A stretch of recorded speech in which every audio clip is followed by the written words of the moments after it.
Okay, so we are about to begin work on the Meditations on the Tarot, Letter 18.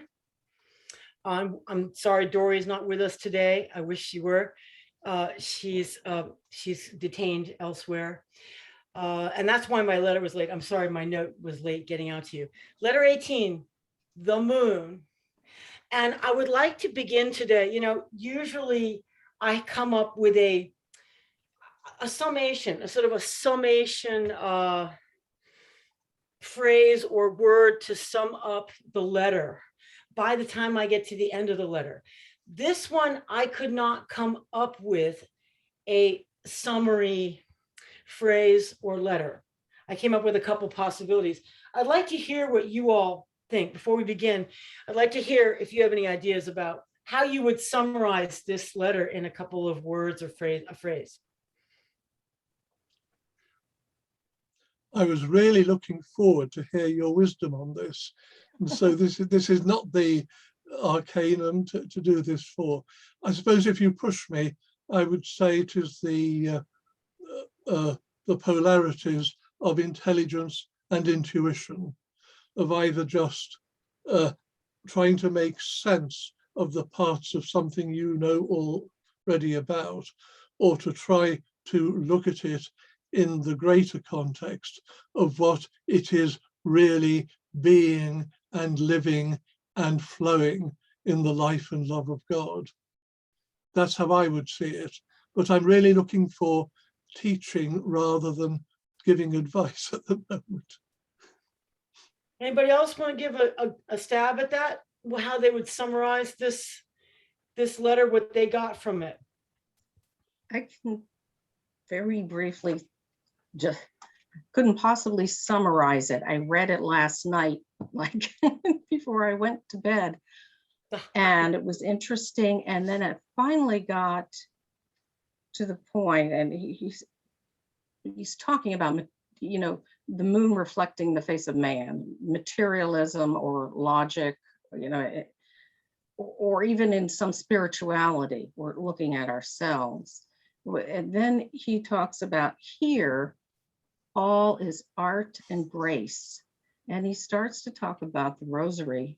Sorry, I'll bring that up, but for me, that's huge, only because I've tried so many meditative practices, and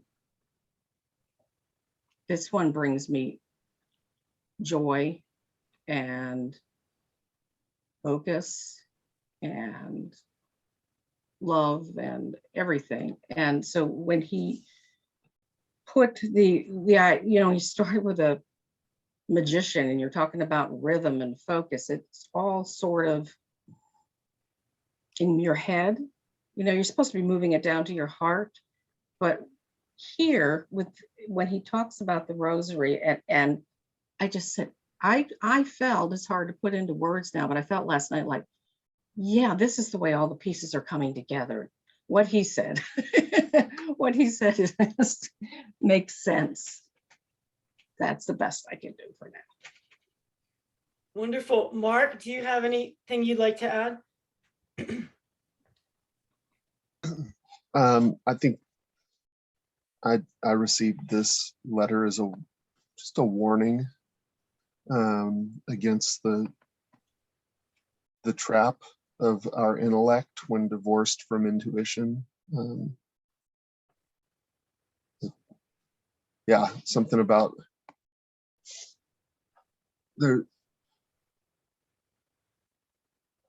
the idea of these closed circuits in which electricity flows, as opposed to an open circuit in which there is, I think, maybe what seems to be a truer and deeper flow, has been interesting to consider.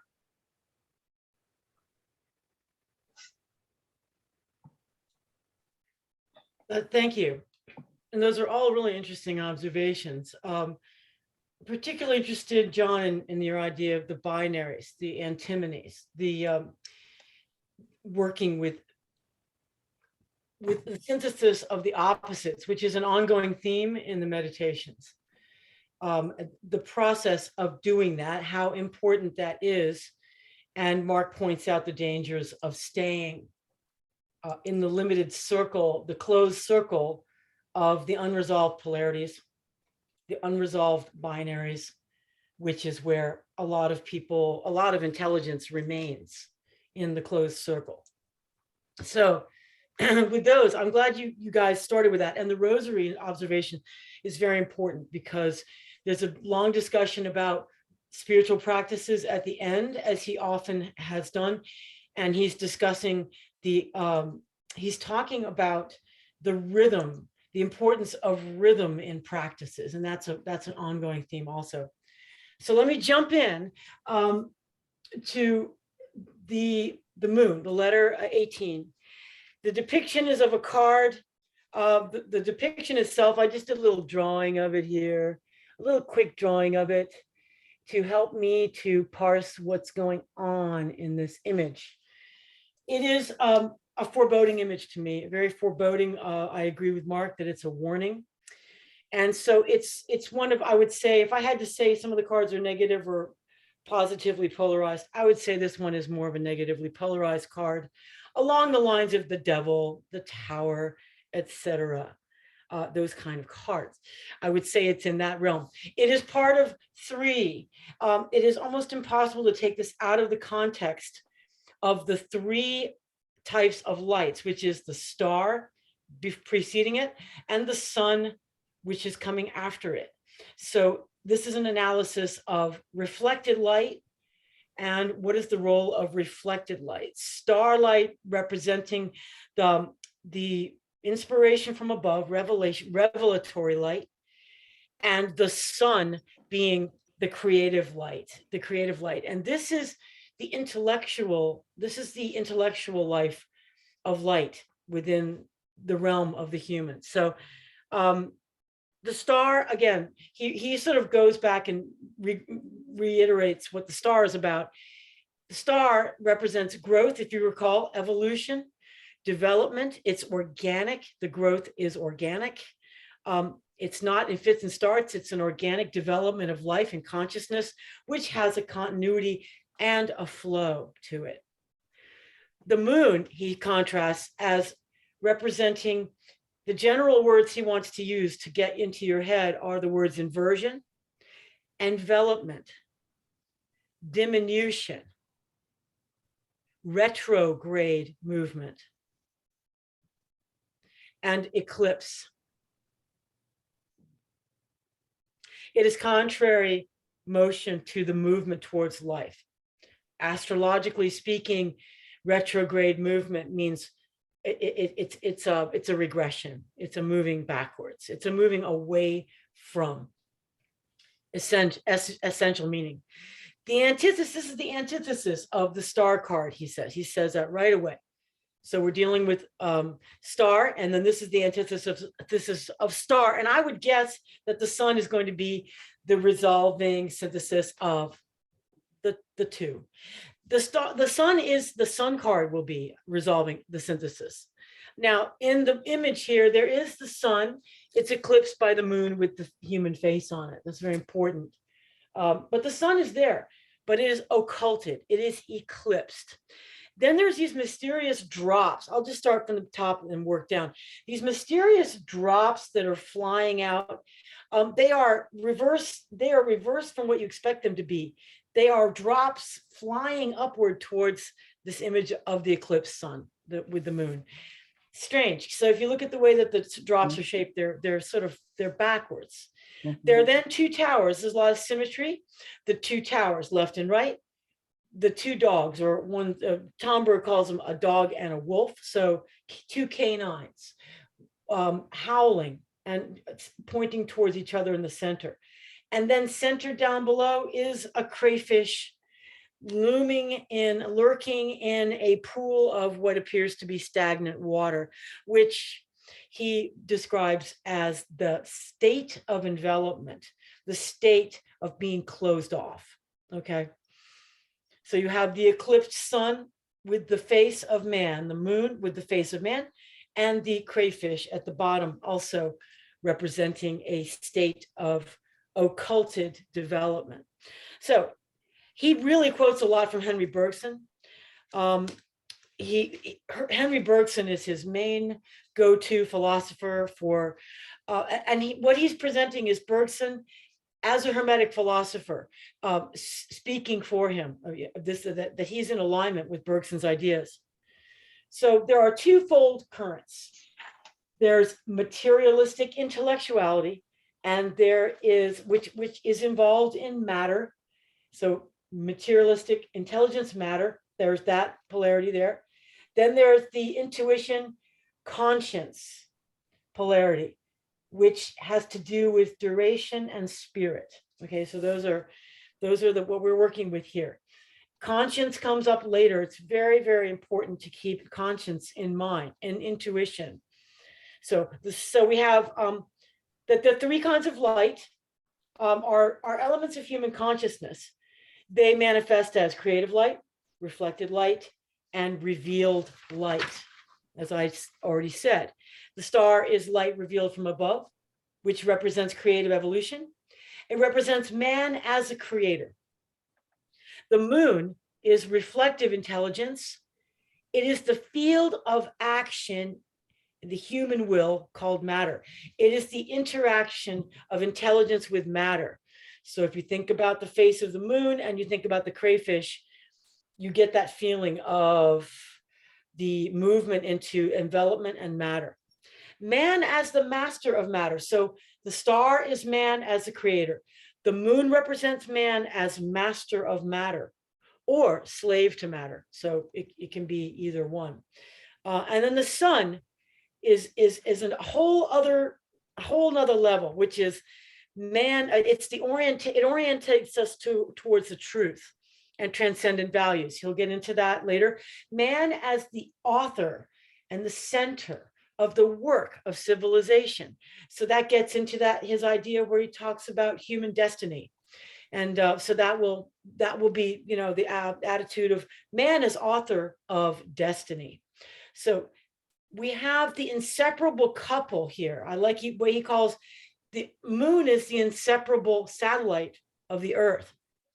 So he's interested in the microcosmic look at the materiality and intelligence of the earth moon relationship. And it's that relationship that Tomberg wants to explore. I will add about the author of the work of civilization. It is also mankind as a worshiper before God. He adds that almost as an afterthought, but worshiper before God and oriented towards divine will. So matter is really malleable, and it's malleable to the operations of intelligence upon it. So the very fact that we're incarnated here is very important because we are here to work with matter. We are here to mold it, to create with it, to master it, and to place it into the context of human destiny and civilization. That's according to Tomberg. So it's interesting the way he describes matter as endlessly decomposing and recomposing itself. This malleability, it's very important. So the decomposition lends itself to intelligent analysis, probing, breaking things down into its elements, which is what humans are so good. Human intelligence is so good at doing that. But he postulates that Tomberg's thesis here is that intelligence seeks repetition. So the scientist seeks repetition in an experiment. So empiricism is based on the idea of reaching into the environment and finding patterns of repetition, because that is how man's intelligence creates meaning. Does that make sense?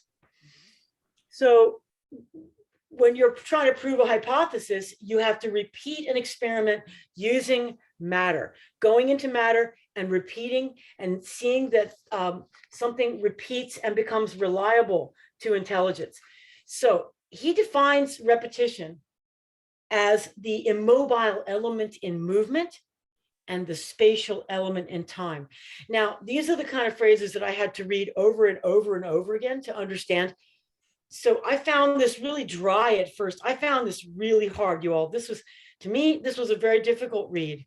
I was doing that kind of thing where I was reading the same sentences over and over and over again before I penetrated into the text. And I know I read all this before, about 20 years ago, but I noticed that I did no underlining at all throughout almost all of this letter until towards the end. So I know I read it, but I don't know how much went in. So this was a very revelatory for me to go through it again. Intelligence, he says, Tomberg says, it's an almost innate inclination to reduce movement to immobility and to transform time into space. For example, the movement of the seasons is reduced to a circle of repeating cycles. Mm. The astrological chart is breaking things into 12 segments, the movement of the planets. Everything is reduced to discrete frames, discrete symbols of time transcribed into space, and space immobilized, movement in time immobilized to discrete frames. So the postulate of intelligence, he says, it can be summed up by the quote from Ecclesiastes: "Nothing is new under the sun," and nothing. That is what intelligence tells us, that there is really nothing new. And so this is Ecclesiastes, to refresh your memory. What has been is what will be, and what has been done is what will be done. And there is nothing new under the sun. Is there a thing of which it is said, "See, this is new"? It has been already in the ages before us. There is no remembrance of former things, nor will there be any remembrance of later things yet to happen among those who come after. So this is his postulate. It's a dogma of faith for intelligence. That's what he calls it. That Solomon is stating that that nothing surpasses the limits of experience. So experience is the be all and end all. So by contrast, the complementary color, he calls it the antithesis, which is what he's going to work with, trying to work with bringing together, is the desire to go further than intelligence, to make a leap in order to leave the sphere of intelligence, which is somewhat of a closed circuit. Intelligence is resistant to opening up to new information. It can be very resistant, as we know. Scientists cling to their theories, and it's very hard to break into rote intelligence. So then he quotes from Bergson. For some reason, I thought this was important. The postulate of intelligence, advanced some 3,000 years ago, which is still accepted and which underlies the way that intelligence works. And here is its antithesis, formulated by Bergson. The universe endures. The more we study the nature of time, the more we shall comprehend that duration means invention, the creation of forms, the continual elaboration of the absolutely new. So that is the antithetical postulate here. So he lays those two out, and he calls that the Hermetic thesis of intelligence. The axiom of intelligence is that the whole is greater than the part, and is only valid when applied purely to matter in the realm of quantity. He goes into that whole story about,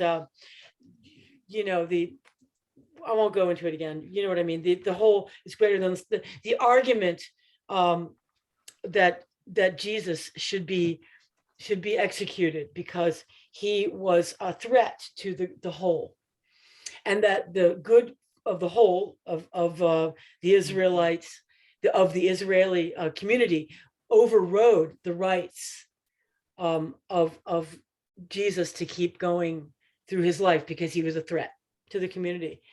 So it's only valid in the realm of quantity. So he talks about the examples of half a stone, a whole stone, half a glass of water, a whole glass of water, etc. In the moral domain, the domain of quality. Okay, so the moral domain of intelligence moves into the domain of quality, where the whole can be equal to the part. Indeed, the part can be greater than the whole. In the case of Jesus, the part can be greater than the whole in the world of values. So he cites the parables of the lost sheep, the pearl of great price, and the widow's mite as examples of the principle of the world of values. And these parables are the kind of stories that shock the intelligence, because the intelligence has a logic which is resistant to this kind of idea of quality over quantity. I think of the workers in the vineyard one. That's definitely one that attacks the intelligence. It shocks the intelligence to think that somebody who worked only 5 minutes should get paid the same as somebody who worked 5 hours. You know, that one, that's another example of that. So when logic is applied to the organic, i.e. the living and the moral spheres, and is a shock to the intelligence, these rules of the intelligence are in accordance with inorganic solidity. They are not part of an organic movement of living, flowing beings. So he cites David's sin. I didn't even know about David's sin, but the numbering of the people of Israel, which reduced living and feeling human beings to things. He reduced them to corpses by counting them. So he violated the commandment, thou shalt not kill, in the moral, spiritual domain of intelligence. So David violated this commandment. And so because he was reducing the Israelites to a mere number. There's a very interesting passage on page 499. I'm not going to go into it right now, but you should look at this. I found this very, very lovely. The meditation on the nativity, on the timing of the nativity. Mhm. That Jesus appears at the zenith of the sun's powers. So Jesus appears at the maximum occultation of the sun. That is when he appears, and that's symbolically very, very important. So something I think you should meditate on. When Rome, in other words, he's connecting this to Rome, was quantifying and eclipsing and reducing all of living humanity into quantity. And that is when Jesus appeared during the time of the census taking in Bethlehem. That's very symbolic, because that was the attempt of Rome to reduce mankind to a number. And that's when Jesus appeared. That's a very interesting idea. I thought that was lovely. That's a profound essay. That's on page 499. I will just read this one paragraph because it's very beautiful. And it was not only during the darkest time of the year, when the nights are at their longest, but it was also under the sign of virgin intelligence, eclipsed by human terrestrial intelligence, that the nativity of Jesus Christ took place, for it took place at the time of an enrollment of the whole world. In those days, a decree went out from Augustus Caesar that all the world should be enrolled when Quirinius was governor of Syria. It was a time when the sin of David was repeated, but on the scale of the Roman Empire, over all the world, quote unquote. Then Caesar Augustus decreed that all living and feeling human beings, including the incarnated Word, be treated as inanimate things. It was winter time as far as the sun is concerned, and the time of an eclipse of the moon as far as intelligence is concerned. So again, so you see that as a very powerful passage. So we can move on to the discussion of how science can only decompose objects and matters, even occult science, he says, has breaks things into discontinuous elements. So science breaks things into chemical substances, molecules, atoms, etc. Occult science breaks things down into the human being, principles of spirit, soul, body, etc. The numerous systems of deconstructing the human being into numerous principles, lest the occult scientists think that he's any farther along than the empirical scientist, and farther along in some sort of developmental evolution out of the sphere of brute intelligence, let's call it that.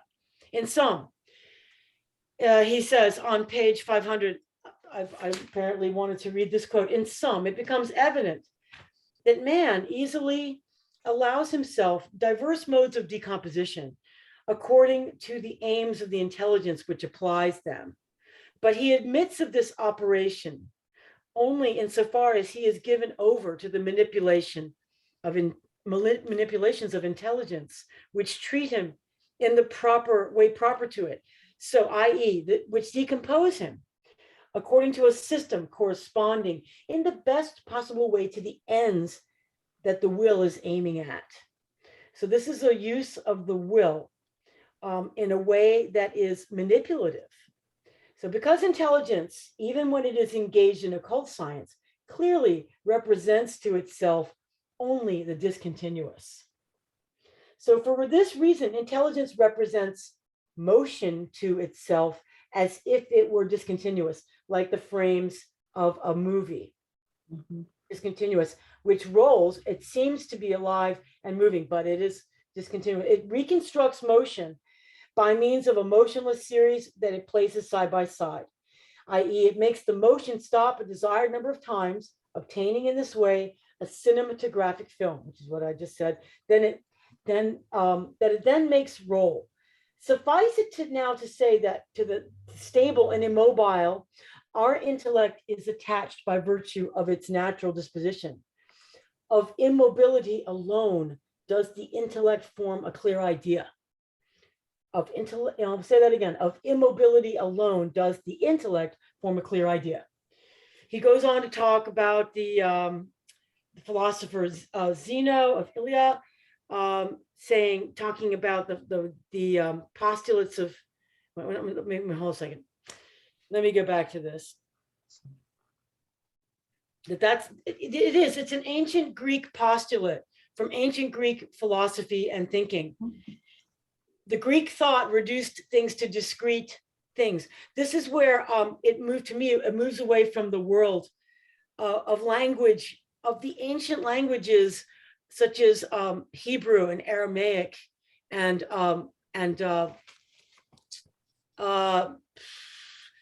the other one, the Hindu ancient one, Sanskrit. Because in those languages, things were not reduced quite so clearly into discrete elements. Greek, if you sum up Greek is oriented towards nouns, whereas Jacob Needleman asserts that God is a verb. It's that idea of the words trying to describe, language trying to describe the becoming of the word arising and becoming, as opposed to being discrete objects. Okay, so that's my take on that. This is interesting. So he describes intelligence as being an autumnal paradigm, in the sense that intelligence concentrates only on the harvest, the product, and not on the production or the process of the production. So it's only interested in results to which it aspires. So it's a closed system. It is always the autumn of things and events which it has in view. This is why to Solomon, there's nothing new under the sun. There's just that which you can reap. There you go. You reap it and it's done. So this occurred to me. What occurred to me when he talks about intelligence taking motion and breaking it down into discrete frames, what occurred to me was someone mentioned to me the Sufi notion that the universe is I don't know if you've ever heard this, but the idea that the universe is destroyed and created in each instant. And that each of us takes a turn in holding the whole universe together in our being through contemplation. That's a wild thought. I think that's an attempt to try to break through the intelligence, the idea of discrete, immobile elements. But it's still, the Sufi notion is still breaking it down into discrete moments, isn't it? Mhm. That's where my intelligence comes to a screeching halt with it. It's like, wait, okay, the universe is recreated and destroyed in each moment, yet you're still breaking it down into moments. Mhm. You know what I mean? Like that's where I sort of get I get a jolt from that idea. So let me go on. There's in contrast to the principle of autumn time is the intuition of faith, which he presents as the principle of springtime, which is connected to the creative word. In other words, he quotes John, in the beginning was the word, and the word was with God, and the word was God. That this is a postulate of the thesis of the faith of intuition. And this is why those words resonate with us so profoundly, I think, as Christians, because it is a postulate of faith. The mobility itself at the heart of life and underlying the light of consciousness, that it advances to the point of departure for all that follows. Why am I quoting that? That's important to me. Intelligence, concentrate on the harvest. We talked about that. But the gospel, according to John, advances here the principle of intuition, of faith, the principle of springtime. It is the beginning, the springtime of things of the world to which the gospel of St. John aspires. And it's the creative word, the mobility itself at the heart of life, underlying the light of consciousness, that it advances, that's the point of departure for all that follows. This is the Hermetic principle of bringing newness into the world. This is that things are not new, all old and used up under the sun, but that the universe is unfolding anew at every moment. So then he goes on to the mystery of faith, which is, he says, the sun is going to be that unfolding of the mystery of faith. It'll go more deeply into that idea. So then let's go on. What do I have here?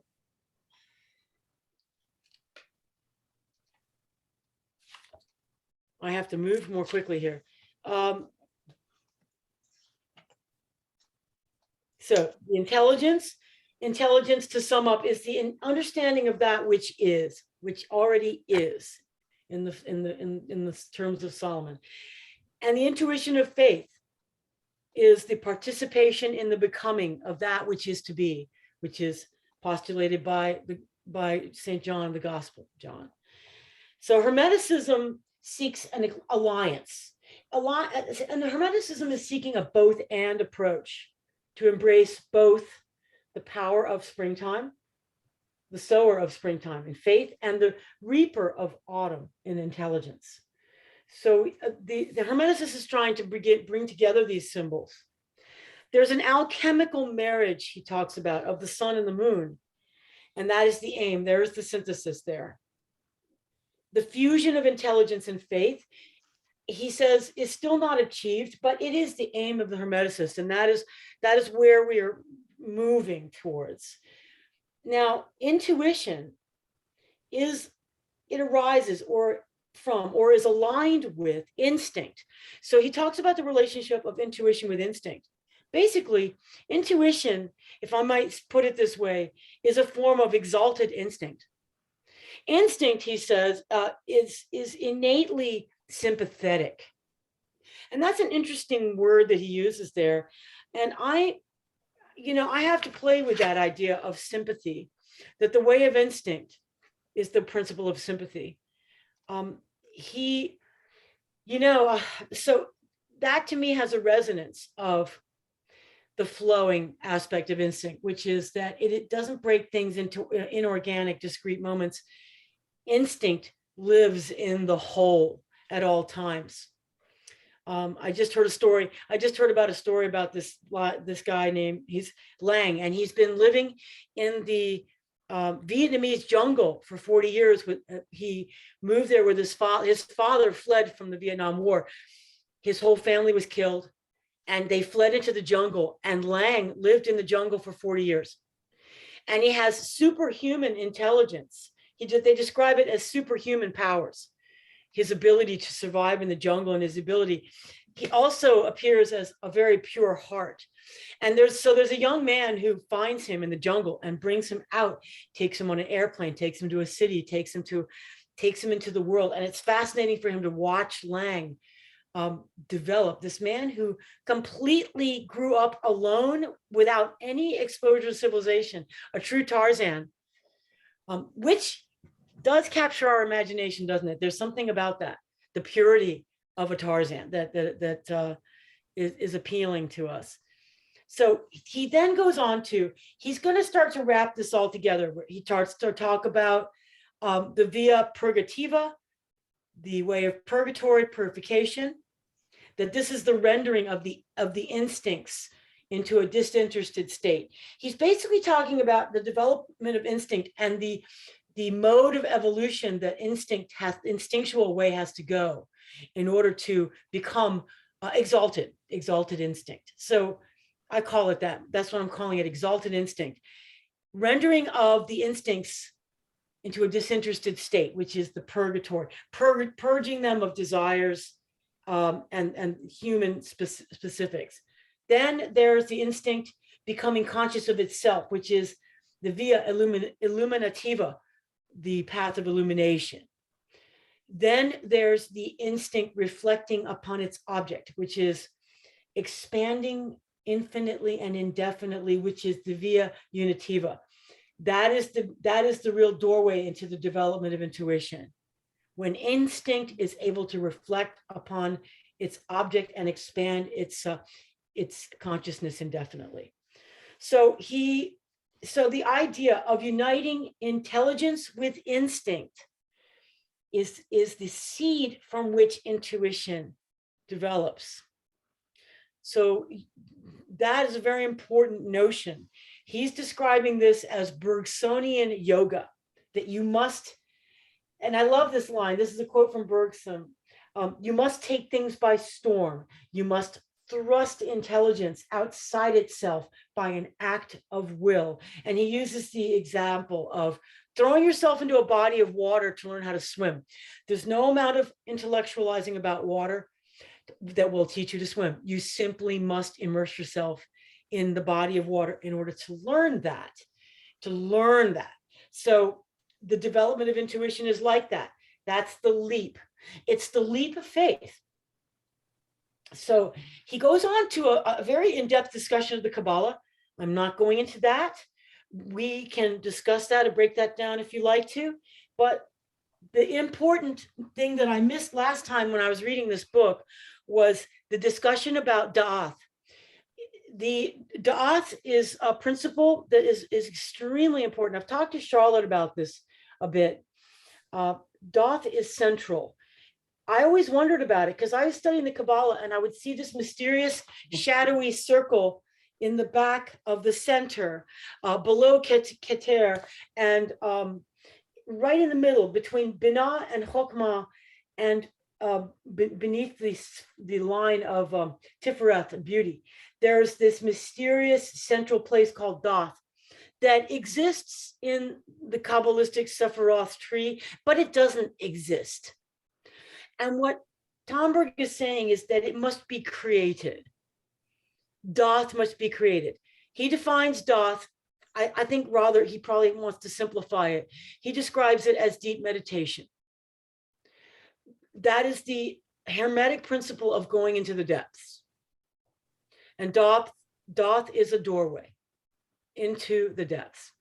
Its placement in the Sephiroth tree is crucial because it involves working with Binah and Chokmah, intelligence and wisdom, combining them with the other, and I don't want to get into this because I'm very bad at discussing the Kabbalah in a coherent way, but basically Doth represents intellect illumined by grace.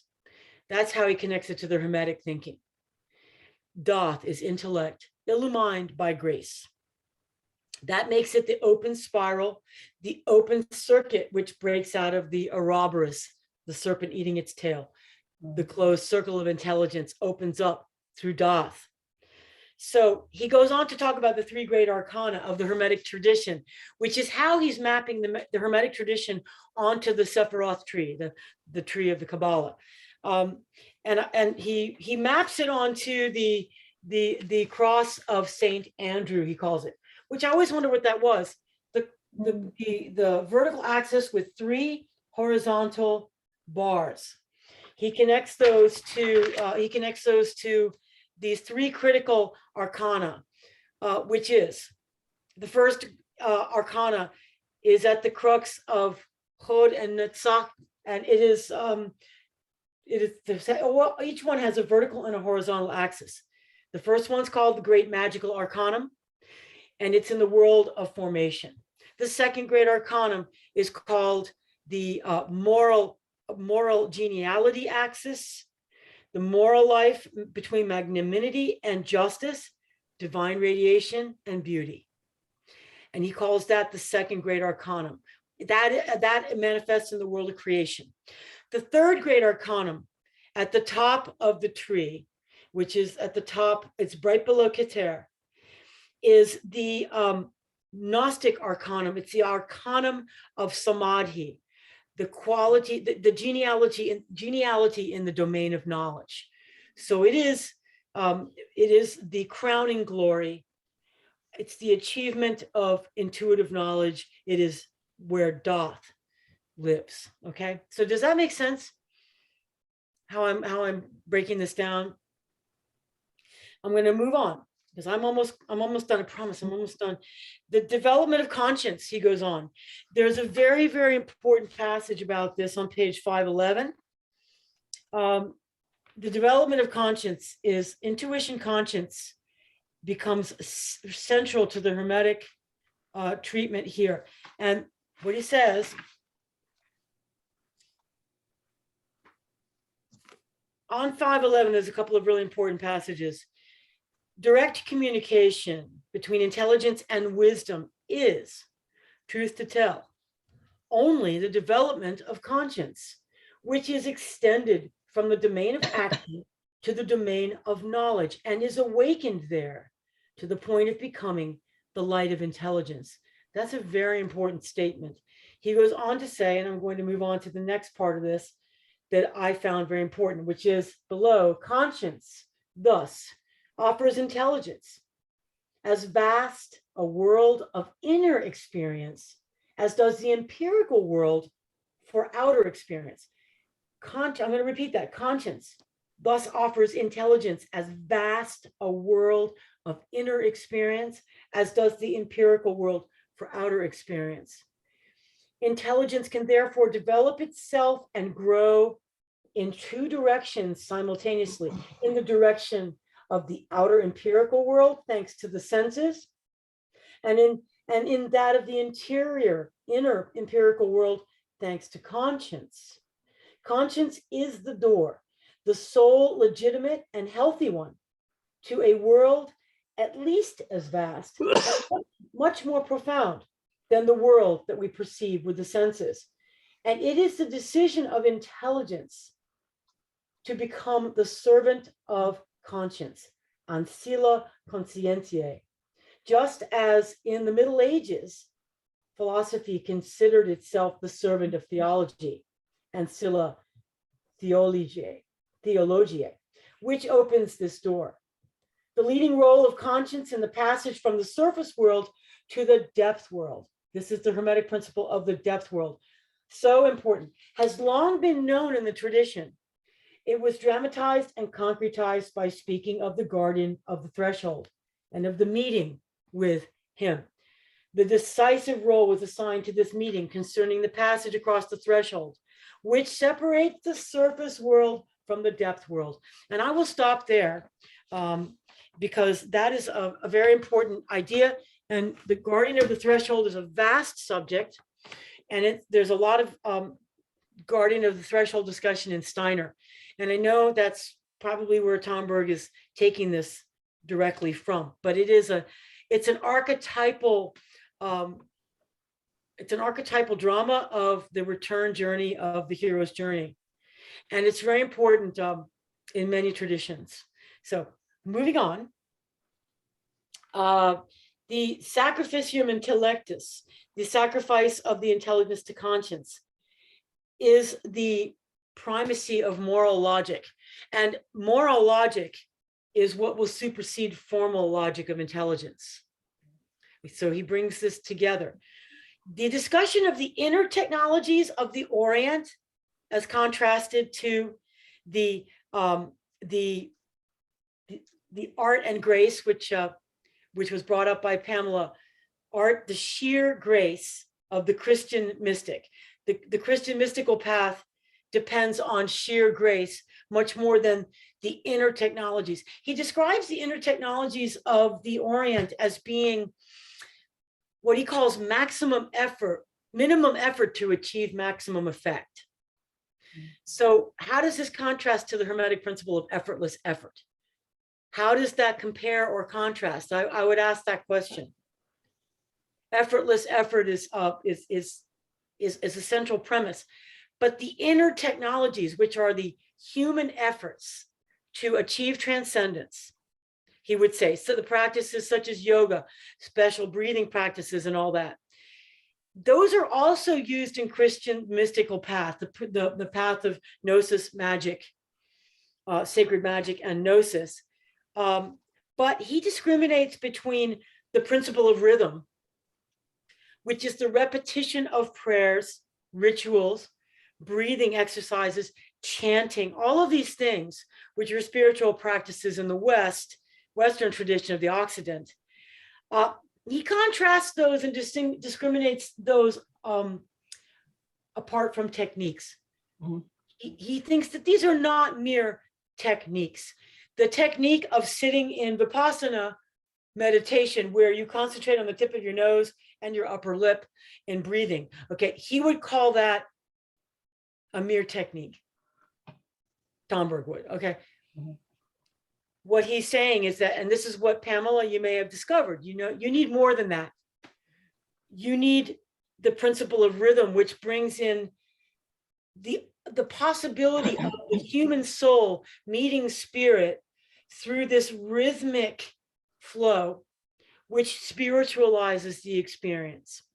But grace must open a door to come into the human soul, to augment that soul, that spirit and soul connection. Does that make sense? Exactly.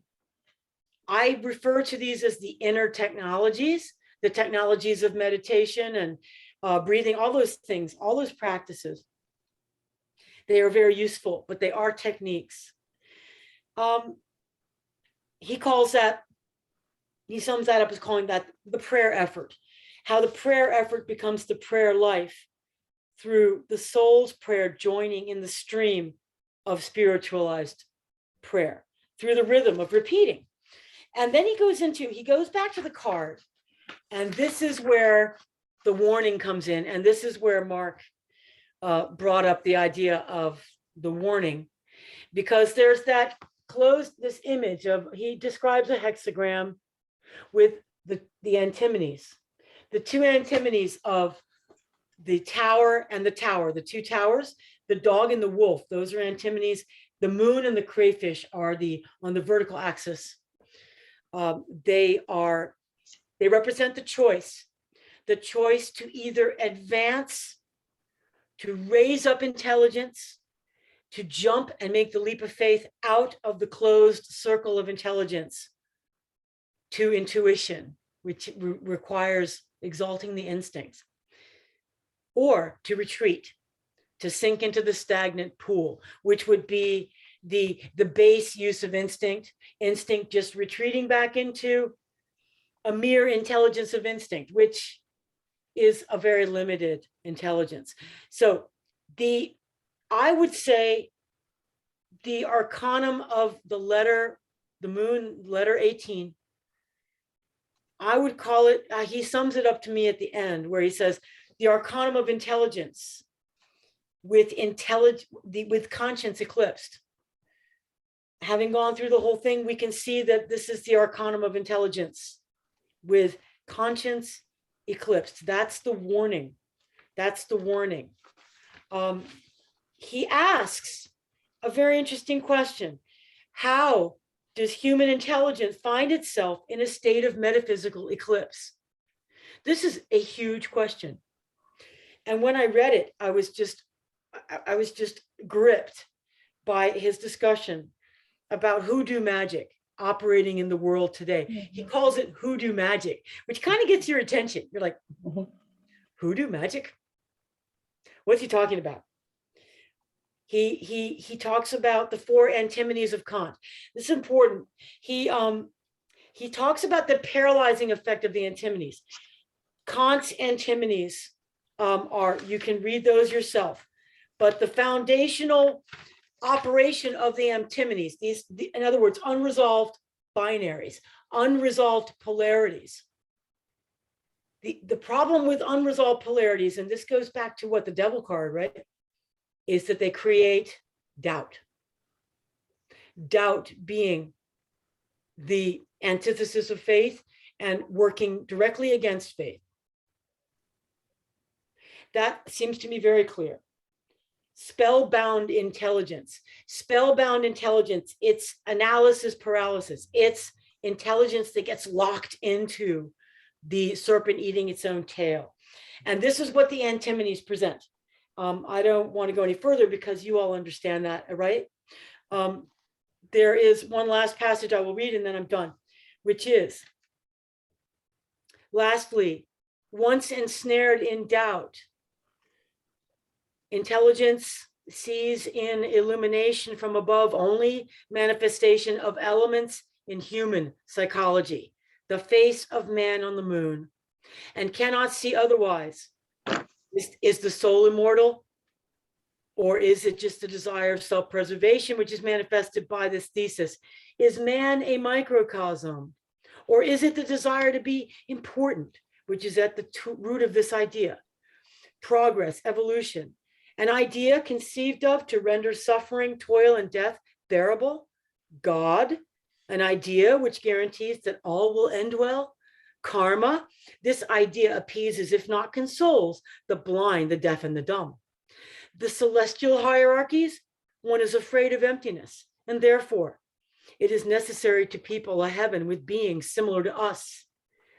Thus, instead of asking if this is or that thesis is true, intelligence comes to occupy itself with psychological motives, hidden behind the so-called game of rationalization, fashioning intellectual superstructures. It projects the face of man on the moon and sees there only this face.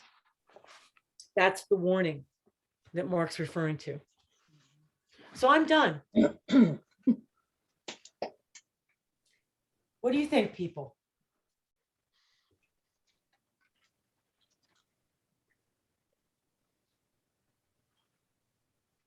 I'm eager to read the next letter, is what I think. Yeah. I know what you mean. Let's cleanse the palate of the moon card. There was one wonderful passage which really moved me. I've forgotten exactly where it comes in, but he's talking about Maître Philippe of Lyon, and he used to say, pay your debts, pay your debts. And Christianity is, I suppose, based on us being able to receive, but because it's a continual giving, the giving has to go somewhere, and we have to give out. And we have received so much from so many people and so many things, and we have messed other people and other things up so much. I think this is to do with paying our debts. So we really are involved in this flow from God out to everything else. So I'm not sure how that fits in with the rest of what you've been saying, but I think it's very important and lovely. I love that. That's very important, because the image comes to me about the crayfish in the stagnant water. You're describing the exact opposite, which is the keeping things in the flow, paying things forward, pay it forward. There's that wonderful idea of pay it forward. Take your debts and erase the card a little bit by paying all the grace you receive forward. And that keeps the flow of water moving, where the crayfish wants to just sit in a stagnant swamp. The stagnant swamp is what you do not want. You want the water flowing. The waters of life.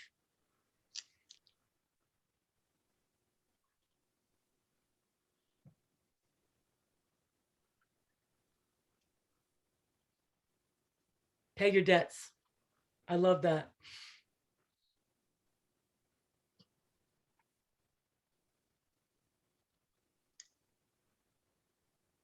So I just wonder how, wish that I could communicate this to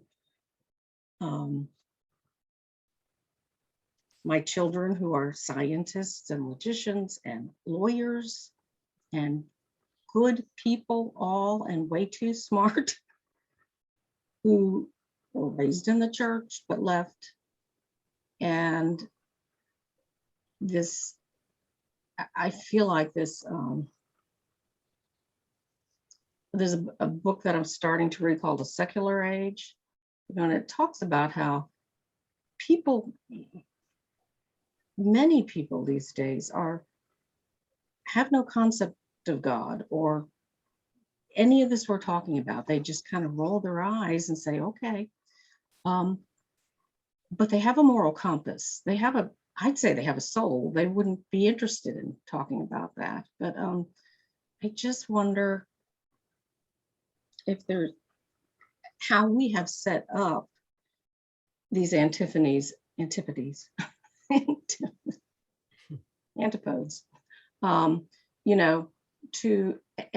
and how we've taught ourselves through our schooling, evolution, which makes sense biologically, and everything, that anyone who's educated has absorbed.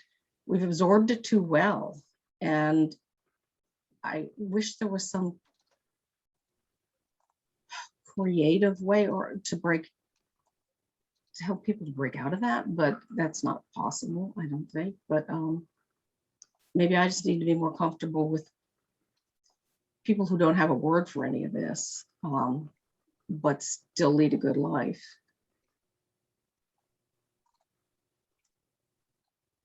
Well, what do you think your role is if you identify as a Hermeticist? What is our role? What are we to do? Maybe to be a little catalyst in the equation. I know as a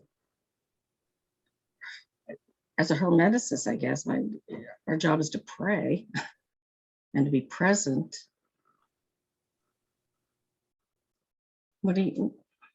That's good question. That's the crux of my I'll do some thinking on that. Tomberg's presenting to us. This is what Tomberg's presenting to us. How do we apply this? Yeah. It's all well and good to study it. How do we apply it? It's troubling. And I think, Mark hit on that. It's a warning. It's a warning about a certain paradigm of view. It's a paradigm, it's an entire paradigm. This is why it feels paradigm. It's exactly that. Exactly what it is. It feels so dogmatic and ideological. It's just, how do you penetrate through that? Overturn it. It takes more of a catalyst than I have. But I think that this question is what's making me feel so eager to read this next letter, because I'm hoping that there's a bit of resolution there, and I suspect that maybe there will be. but it's interesting, this closed circuit that our intellect wants to trap us in.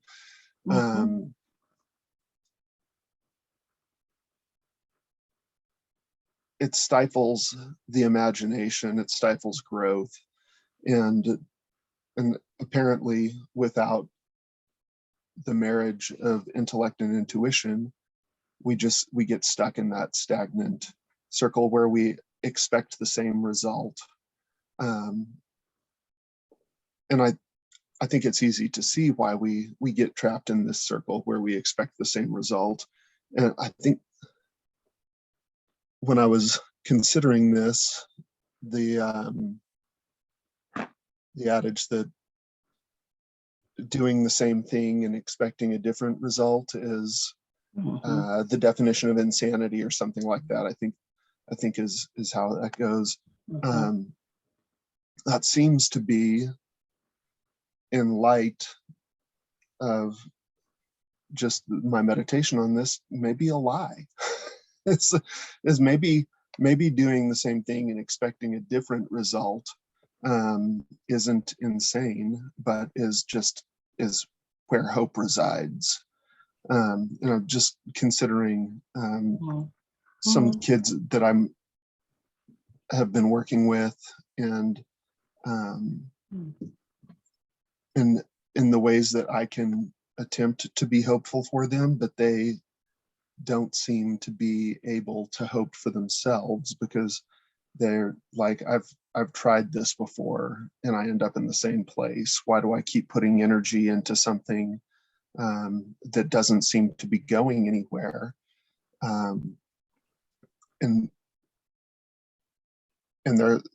they're using their experience, they're using intelligence trapped inside that closed circuit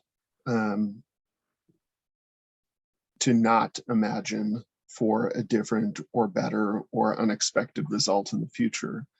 And it's interesting to consider this idea that intelligence is connected to the harvest, that we want to be able to quantify and qualify results. You plant a seed, and given the right circumstances, the right environment, it's going to produce this crop, right? And I think that obviously that is often the case. But then I consider this seed that has been planted in me, and given the right conditions, the right environment, do we water that? Do we remain rooted and grounded in the source? And what we're told is that seed is going to produce this fruit that is not just one fruit, but is many fruit, the fruit of the Spirit. I think that how do we allow ourselves to think beyond what it is we're told is rational or possible? How do we allow the seed that's planted in us to bear fruit of just like this abundance that is beyond what it seems reasonable to expect? I don't know, but that's I think where some of my thoughts have gone in this thing. Is it intelligence being connected to the harvest? That's nice. How do we allow ourselves to take this leap in which the harvest is beyond what a reasonable expectation would be? Seems to be an invitation to abundant life. And in that flow that is open and ever ascending. So as someone who I think maybe I identify as a hermeticist, maybe one of my calls to action is to allow Christ in me to continually crush the head of that serpent, that I don't get just stuck in this sort of cynical, jaded place where I just expect that that the results are going to be what my intellect tells me is the way that things go, based on what my experience has been, or what it is that we can reflect on, but just remain open, and which requires a vulnerability that's, I think, just terrifying in a lot of ways, because do I have the capacity to just continue to face disappointment, because sometimes that's the result, right? And I think that faith and hope is what allows us to be in a place to continually face the disappointment until suddenly, the effort in the season produces a different fruit. That's where my thoughts have been. Mark, can I ask you a question? That was so beautifully presented. And I want to ask you a question. What do you make of Tomberg's warning about thinking that you know better? Those who think they know better. Do you remember that warning?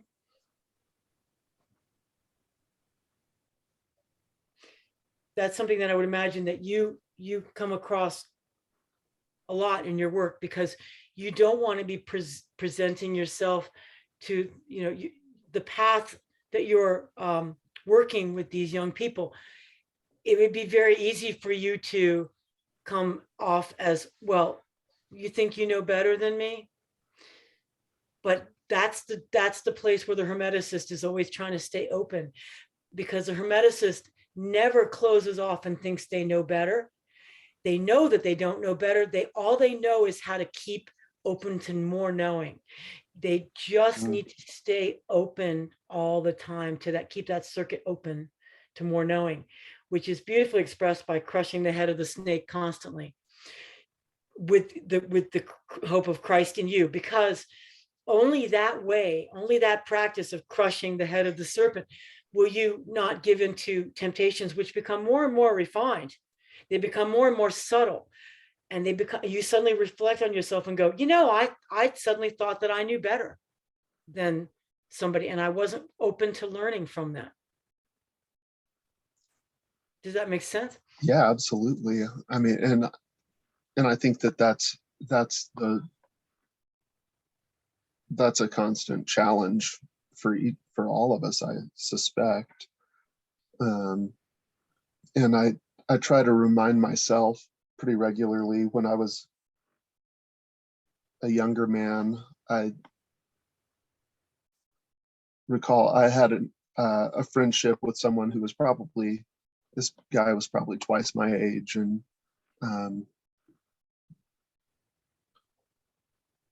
I wouldn't say, I certainly didn't envy his life, but there were aspects of his life that I thought I'd like to be in a similar place later on.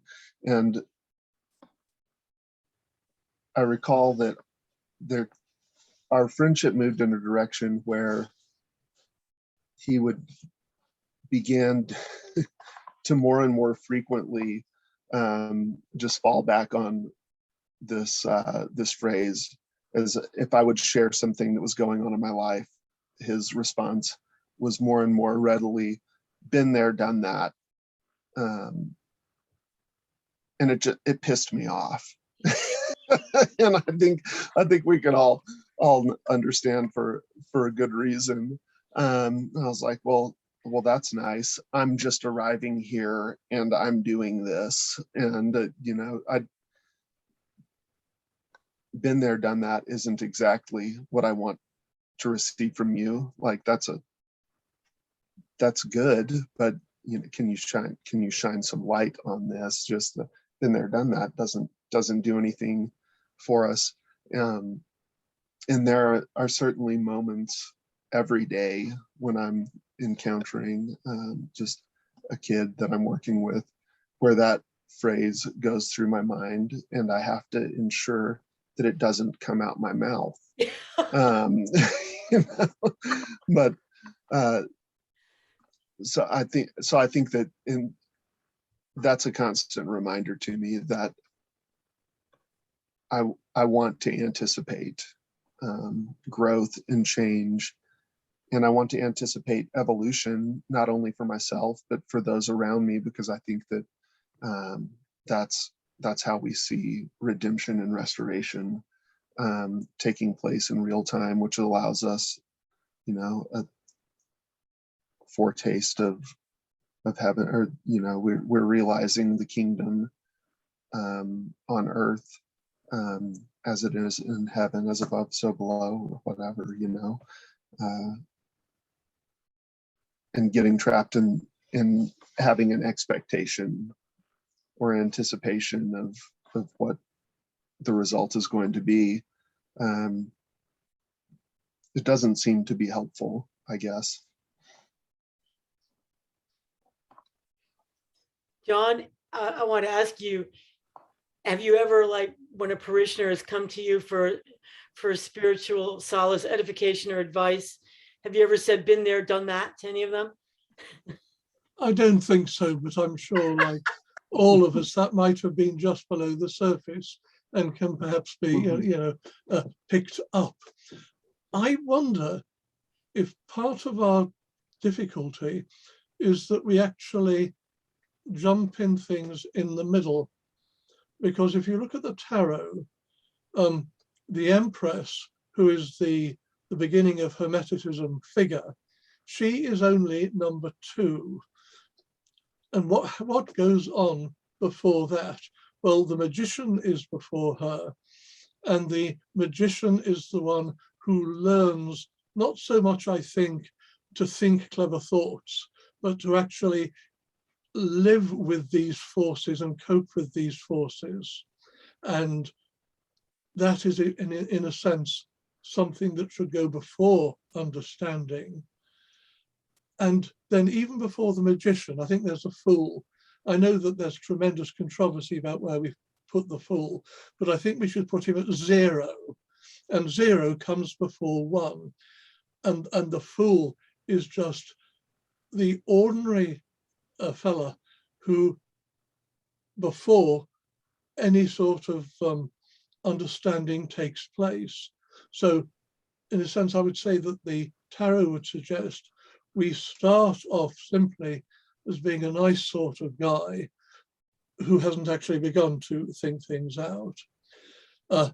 Then we realize that there are things in the world we haven't actually seen or experienced very much, but which are real. And if we become to take this seriously and begin to think, yes, there is something mysterious in what I see here. There is something special in what I see there. There is something wonderful in the way that someone behaves. That really has to come first. And I think that the really crucial thing is that in the Fool stage and the Magician stage, the really crucial thing is for us to be aware of what I call sparks of glory. Yes, this is special, and it does seem to be pointing outside of me. And I think one reason why so many folk are saying, God, what the hell, I just don't understand, is that for some reason they are not able to say, yes, in my life there's all sorts of gloomy and depressing things, but there are sparks of glory here and there. And these sparks of glory seem to be carrying me elsewhere. And we are perhaps able to integrate them more fully into our life. And this is where I think Hermeticism or even basic esoteric religion actually takes off. I mean, I thought Pamela was so marvelous talking about the rosary.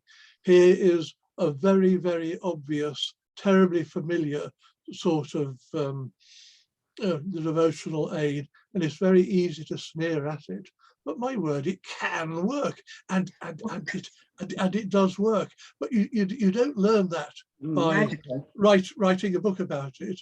You learn that from praying it and watching other people praying and being with them and being caught up in a spark, in a flame that is something else. And really, that is up to God.